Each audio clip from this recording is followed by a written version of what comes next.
सुप्रभात विद्यार्थियों, आज हम हिंदी व्याकरण का अध्ययन करेंगे। आज हमारा टॉपिक है भाषा, लिपि, बोली और व्याकरण। तो आइए हम भाषा से शुरुआत करते हैं।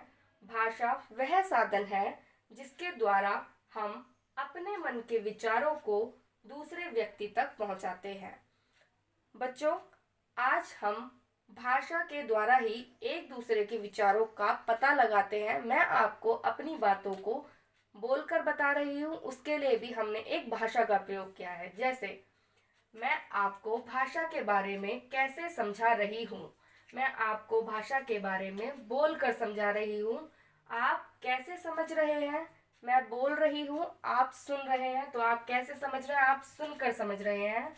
मैं आपको किस प्रकार समझा रही हूँ, मैं आपको किस प्रकार समझा रही हूँ, मैं आपको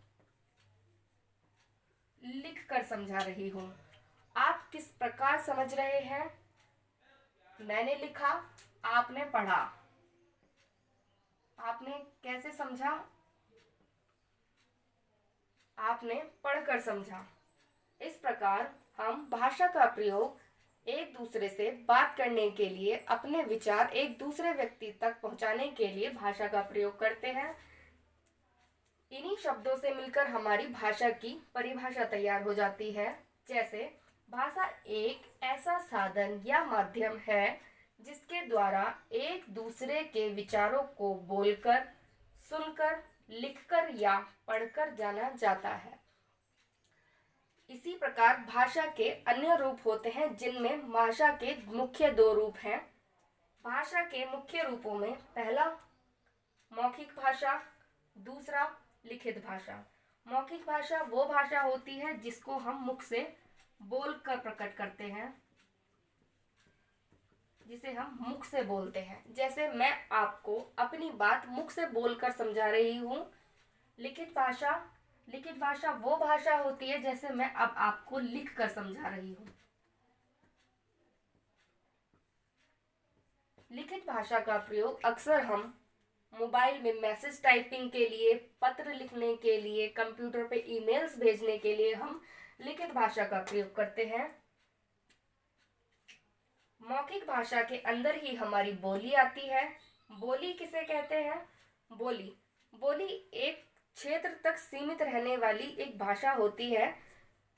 एक बच्चा जो पंजाबी क्षेत्र से आता होगा, जो बचपन से अपने माता पिता की पंजाबी लैंग्वेज सुनता हुआ आ रहा होगा, उसको हैबिट क्या होगी? उसकी बोली होगी पंजाबी। जो बच्चा गुजराती फैमिली से आ रहा होगा, वो उसकी बोली होगी गुजराती। हर क्षेत्र की एक अपनी अपनी अलग बोलियां होती हैं, जो एक क्षेत्र बदलने के बाद उनकी बोलियां बदल जाती हैं। वह भाषा जो एक क्षेत्र तक ही सीमित रहती है, वह उस क्षेत्र की बोली कहलाती है। अगर व्यक्ति पंजाबी क्षेत्र से है तो उसकी बोली पंजाबी होगी, गुजराती क्षेत्र से है तो गुजराती होगी, अगर बालक ग्रामीण क्षेत्र का है तो उसकी ग्रामीण भाषा होगी। इस प्रकार बोली होती है हमारी क्षेत्र तक सीमित रहने वाली भाषा। लिपि किसे कहते हैं? भाषा के लिखने की विधि को ही हम लिपि कहते हैं। भाषा लिखने के लिए हम जिन ध्वनि चिन्हों को व्यवस्थित रूप से भाषा के अंदर लिखने में प्रयोग करते हैं, उसे हम लिपि कहते हैं। जैसे प्रत्येक भाषा की अपनी एक लिपि होती है। हिंदी भाषा की अपनी एक पर्सनल लिपि होती है जिसका नाम है देवनागरी लिपि। देवनागरी लिपि हर भाषा का लिखने का अलग तरीका होता है। कोई भाषा दाएं से बाएं तरफ और कोई भाषा बाएं से दाएं तरफ, मतलब कोई भाषा उल्टे से सीधी तरफ लिखी जाती है और कोई भाषा सीधे से उल्टे की तरफ लिखी जाती है। तो हर एक भाषा को लिखने का जो तरीका होता है वो उसकी लिपि कहलाई जाती है। इस प्रकार हिंदी भाषा की हमारी जो अपनी पर्सनल लिपि है वो हमारी लिपि है देवनागरी लिपि।